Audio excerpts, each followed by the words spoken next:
হাওড়ার নাজিরগঞ্জের এক ব্যবসায়ী জেলে রয়েছে। সেখানে নকল ওষুধ, নিষিদ্ধ ওষুধ বিক্রির অভিযোগে গ্রেফতার করা হয়েছে তাকে। জেলে রোমহর্ষক অভিজ্ঞতা নাজিরগঞ্জের ওই ওষুধ ব্যবসায়ী। কি ঘটেছিল তার ভাই অর্থাৎ অভিজিৎ দাসের ভাই জিৎ দাস তিনি শেয়ার করেছেন আমাদের সামনে। তিনি কি বলছেন একবার শোনাই আপনাদের শুরুতে।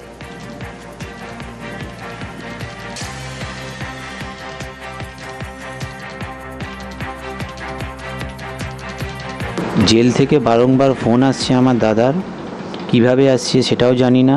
জেলে তো ফোন অ্যালাউ নেই, কিন্তু প্রচুর টাকার ডিমান্ড হচ্ছে। আমরা খুব আতঙ্কিত, বুঝে উঠতে পারছি না। প্রথমে 10, তারপরে 20, তারপরে 40, দিন পর দিন বেড়েই যাচ্ছে। সমস্ত আমাদের যারা ইনভেস্টিগেশন অফিসারদের কাছে এটা আমি বলেছি একটুখানি এই বিষয়টা নিয়ে দেখার জন্য। শুনলেন জিৎ দাসের বক্তব্য। কে এই জিৎ দাস? না, ধৃত অভিজিৎ দাসের ভাই। প্রথমে জেলে আসা অভিযুক্তদের হেনস্থা, তারপর তাদের বাড়িতে ফোন করে টাকা আদায়। ভাবুন একবার, লেনদেন চলে ইউপিআই মারফত। এইভাবেই টাকা চাওয়া হয় এবং এই লেনদেন হয় ইউপিআই মারফত। শুনুন আরো একটা প্রতিক্রিয়া শোনাই আপনাদের।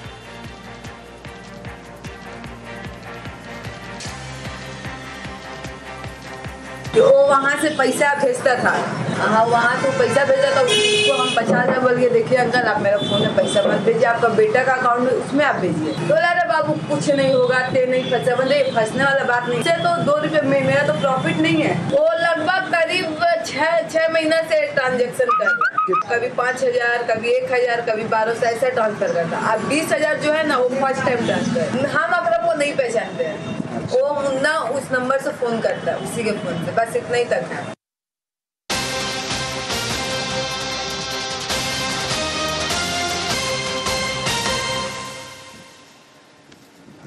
আপনাদের শোনালাম, এবার শোনাবো যে কিভাবে চাওয়া হয়েছিল, কিভাবে দুষ্কৃতীরা, জেলবন্দি দুষ্কৃতীরা তারা টাকা চাইতো, কিভাবে লেনদেন হতো, আরো ডিটেল জানাবে। সরাসরি রয়েছে আমার সঙ্গে প্রতিনিধি দেবাশিস। দেবাশিস, কিভাবে এই চাওয়া মানে অর্থাৎ লেনদেন চলতো, কিভাবে জেলে দুষ্কৃতীরা তারা এই টাকা চাইতো, সব মিলিয়ে কি জানা যাচ্ছে এখনো পর্যন্ত? দেখো, মূলত এই জিৎ দাস অর্থাৎ ওষুধ নিষিদ্ধ ওষুধ বিক্রেতা অভিজিৎ দাস, তার ভাই যেটা অভিযোগ করেছেন বা যেটা দাবি করেছেন, অভিজিৎ দাস যখন তাকে গ্রেপ্তার করে হাওড়া সিটি পুলিশের গোয়েন্দা বিভাগ, তারপর তাকে হাওড়া আদালতে তোলা হয় এবং সেখান থেকে তার জেল হেফাজত হয়। এই জেলে ঢোকার পরেই কিন্তু রোমহর্ষকভাবে তার কাছে টাকা চাওয়া হয়। কীরকমভাবে? অর্থাৎ প্রথমেই অভিজিৎ দাসকে শুতে দেওয়া হয়েছিল সেদিনকার রাত্রিবেলা শৌচালয়ে, তারপর তাকে মারধর, তার কাছ থেকে একাধিকভাবে টাকা আদায় করে দাবি করে এবং জোর খাটায়। তাকে সারা রাত ধরে অন্যান্য কয়েদিদের হেফাজতে অর্থাৎ তাদের দেখাশোনা করার ভার দেওয়া হয় সারা রাত জেগে। এবং তারপরেই তার জেল থেকে ফোন যায় তার ভাইয়ের কাছে, জিৎ দাসের কাছে। অর্থাৎ ভাইয়ের এই নরক যন্ত্রণা থেকে মুক্তে ভাইকে দিতে হবে মোটা অঙ্কের টাকা। একবার নয়, জেলবন্দি দুষ্কৃতীরা এবং কত টাকা চাওয়া হয়েছিল নির্দিষ্টভাবে সেই অ্যামাউন্ট কি জানা গেছে এখনো পর্যন্ত? একরকম জিৎ দাসের যেটা দাবি কিন্তু প্রথমে 10,000, 20,000, তারপরে কার্যত 40,000 এরকম করেই টাকা ডিমান্ড করতে হতো। এবং টাকাটা দিতে হবে, সেই টাকাটা যাবে কিভাবে? টাকাটা পৌঁছানোর জন্য বেশ কিছু ইউপিআই নাম্বার দেওয়া হতো, জেল থেকেই সেই নাম্বার দেওয়া হতো এবং সেই নাম্বারে বিভিন্ন অংশের টাকা সেখানে পৌঁছানো হতো। একটি ইউপিআই নাম্বারে একবারে পুরো টাকা তা নয়, বিভিন্ন নাম্বারে বিভিন্ন খাতে টাকা দেওয়া হতো। বেশ, এবার শোনাই আপনাদের মুন্না এবং জিৎ দাসের কথোপকথন। হ্যাঁ বলছি, শুনুন না, ইনি তো কালকে ফোন বাজাচ্ছিল, এখানে ফোন করছিল, বাড়িতে কোনো ফোন করছিল, আর মোবাইল নিয়ে ধরা পড়ে গেছে। আর এখানে মোবাইল নিয়ে ধরা পড়ে যাওয়া মানে একদম এখানে লুকিয়ে ফোন করা হয়, বুঝলেন তো? দেখুন দাদা, পুলিশের সমস্ত ব্যাংক সব সিল করে দিয়েছে। আমাদের বাড়িতে এরকম সিচুয়েশন সব 24 ঘন্টা অবজারভেশনে আছে। আমার দাদার দোকানটা আমি এতদিন বলছিলাম যে খোলা আছে, দোকান পর্যন্ত খোলায়নি, যাতে ও চিন্তা না করে। দোকানে পুরো সিল হয়ে গেছে, লক্ষ লক্ষ মানে যাই হোক ওষুধ খারাপ হয়ে যাচ্ছে।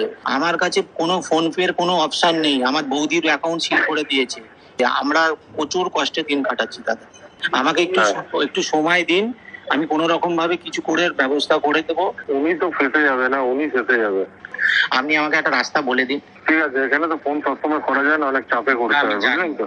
ঠিক আছে, আমি 11টার সময় করে ফোন করছি, কি আর ম্যানেজ করে যদি আমাকে কাউকে কোথাও পাঠাতে হয় আপনি বলবেন, ওই আপনার ওইখানে ঠিক আছে, আমি কাউকে তাহলে পাঠাবো, তাহলে কিছু হবে, বুঝলেন তো? দাদা আপনাকে একটা কথা বলছি শোনেন, আপনি উপকার করেছেন, আপনার 10,000 টাকা আপনি নিশ্চয়ই পেয়ে যাবেন।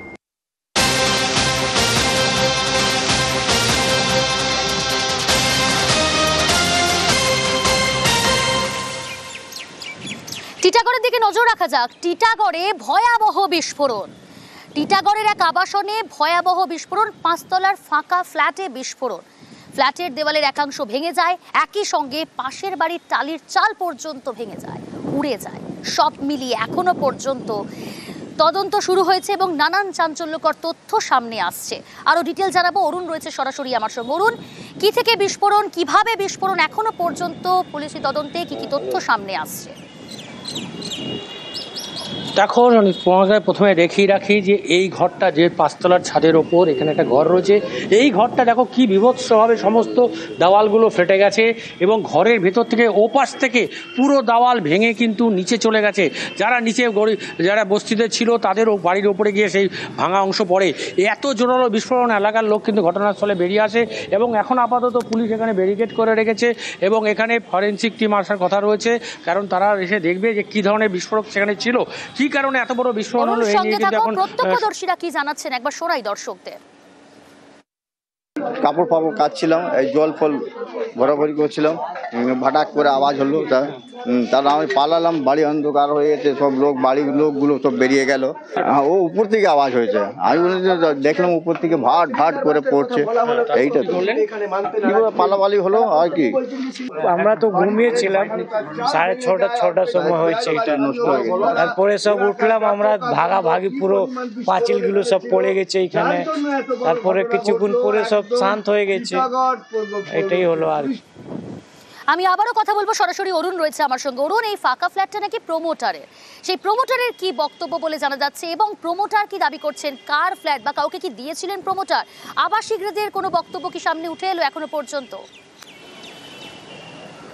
দেখো, এই ফ্ল্যাটের যিনি প্রমোটার তিনি কিন্তু দাবি করছেন, অনিল গুপ্তা, তিনি দাবি করছেন এই যে ফ্ল্যাটের আমরা যে ঘরটা তোমাকে দেখাচ্ছি যেটা ভেঙে গেছিলো, এই ঘরটা তিনি ভাড়া দিয়েছিলেন, যে এখানে যে 4 নম্বর ওয়ার্ডের কাউন্সিলর রয়েছেন তাকে ভাড়া দিয়েছিলেন। তখন তিনি নিয়েছিলেন এবং ভোটের আগে সেই ঘর নিয়েছিলেন, তারপর থেকে তাকে আর ঘর ফেরত দেননি, এমনটাই দাবি কিন্তু প্রমোটারের। কিন্তু যিনি এখানকার আরমান, যিনি এখানকার 4 নম্বর ওয়ার্ডের কাউন্সিলর, তিনি বলছেন ঘর তিনি নিয়েছিলেন কিন্তু তারপর তিনি ঘর ছেড়ে দিয়েছেন। তারপরে ঘরে কে আসতো কে যেত সেটা কিন্তু তিনি জানেন না। তিনিও কিন্তু আরমান কিন্তু এই ফ্ল্যাটেই থাকেন, না নিচের অংশে তার ঘর। সেই ঘটনায় যে ঘটনা ঘটেছে তারপর থেকে কিন্তু তিনি বলছেন যে তার এখানে কোনো যোগাযোগ নেই, তিনি উপরের দিকে কোনোদিন আসেননি, কি হয় সেখানে তিনি জানেন না, কে আসলো, কে বিস্ফোরক বা বোমা। প্রমোটার এবং কাউন্সিলর তাদের কি প্রতিক্রিয়া একবার শোনাই দর্শকদের। এটা আমাদের এখানে যেখানে ফ্ল্যাট নিয়েছে, এখন কাউন্সিলর হয়েছে উনি, ওনার দখলে আছে। এই কাউন্সিলর যে রিয়াজুদ্দিন 4 নম্বর ব্যবহার করতে থাকতো লোক ওখানে। এই যে ইলেকশনের সময় আমাদের চাইলো যে 2-4 দিন জন্য দিন, 1 সপ্তাহের জন্য দিন, তখন দখল করে নিয়েছে। রিয়াজুদ্দিন আমাকে তো ফোন করলো থানা থেকে, আমি আসলাম। এইটা একটা সাদিশ আছে, এখানে তো রাজনীতি হতে পারে, জানেন তো। এতদিনে এমন করে উঙ্গলি তুললো না, আজকে হঠাৎ আমাদের ইলেকশন আসছে, এখনই যা আছে পার্টি যা আছে এখানে ও তো বদলাম করতে চাইবে, বিরোধীরা আর কে আছে না, তো এতদিন কিছু এখানে হলো না টিটাগড়। আমি তো আতঙ্ক হচ্ছে, এত বড় ঘটনা হবে। ঘরে কে থাকতো? কেউ থাকতো না, খোলা থাকতো, তো যেতে যেত, দরজাও ছিল না না এরকম বাস খোলা থাকতো। কিছু ঘটনা হতে পারে, কি টার্গেটটা কি আর পুলিশেরা তদন্ত করে বার করতে পারবেন। প্রমোটার আছে, ও লাগছে অন্য মাইন্ডে আছে, এরকম কথা করছে। আগে ওর কাছে কোনো সাবুত আছে তো আমাকেও বলতে পারবে। দেখুন, মানুষ বদনাম করতে পারে, উঙ্গলি তুলতে পারে, আখের নিজেকে নিজে ভেবেলে কেউ কার উঙ্গলি থাকছে। এই বিস্ফোরণের ঘটনায় একে অপরকে দোষারোপ করতে শুরু করেছে, সেই বক্তব্য শোনালাম। একদিকে কাউন্সিলর, অপরদিকে প্রমোটার। ইতিমধ্যেই তদন্ত শুরু করেছে তদন্তকারী আধিকারিকরা, তারা ঘটনাস্থলে যাবেন। আরো ডিটেল জানাবো, অরুণ রয়েছে আমার সঙ্গে। অরুণ, তদন্ত কোন পথে এগোচ্ছে, কত দূর এগোলো?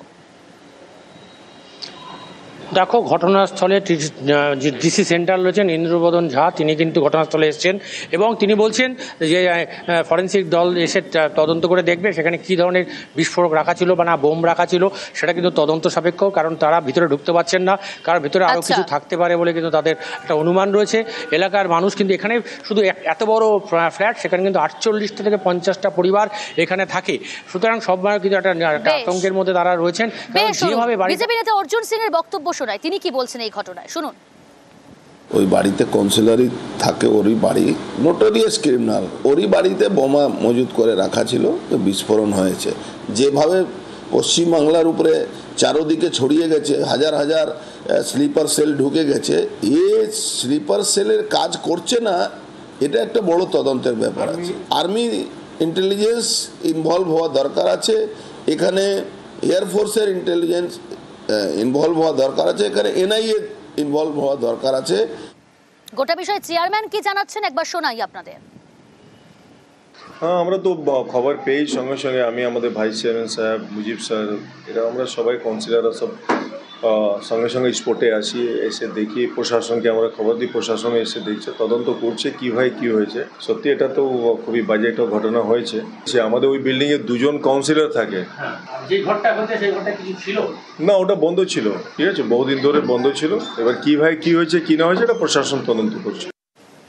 তদন্ত নিয়ে ডিসি সেন্ট্রাল কি জানিয়েছেন শুনুন আপনারা। टीटागढ़ थाने को लगभग 7:15 बजे ये खबर आया, ब्लास्ट टाइप एक्सप्लोजन टाइप एक घटना हुई है। स्पॉट पे आते ही हम लोगों ने एनालिसिस किया, थाने की टीम ने एनालिसिस किया क्या है क्या नहीं है, और साथ ही साथ जो हम लोग एसओपी में होता है, एज पर एसओपी हमने पूरा पीओ को कॉर्डन ऑफ कर दिया है। एफएसएल टीम को बुलाएंगे, एफएसएल टीम आने के बाद वो अपना काम करेगी, उसके बाद जो हम लोग का इन्वेस्टिगेशन में जो उनसे हेल्प लगता है वो हम अच्छे से कर पाएंगे। अभी एज ऑफ नाउ मेरे संज्ञान में है नहीं कि कोई कंप्लेंट आया है थाने में, मैं जा करके देख रहा हूँ, यदि नहीं आया होगा तो हम लोग सो मोटो केस कर देंगे और तदंत चल रहा है हम लोग। कोई किसी की इंजरी ऐसा कोई खबर नहीं हम लोग के पास।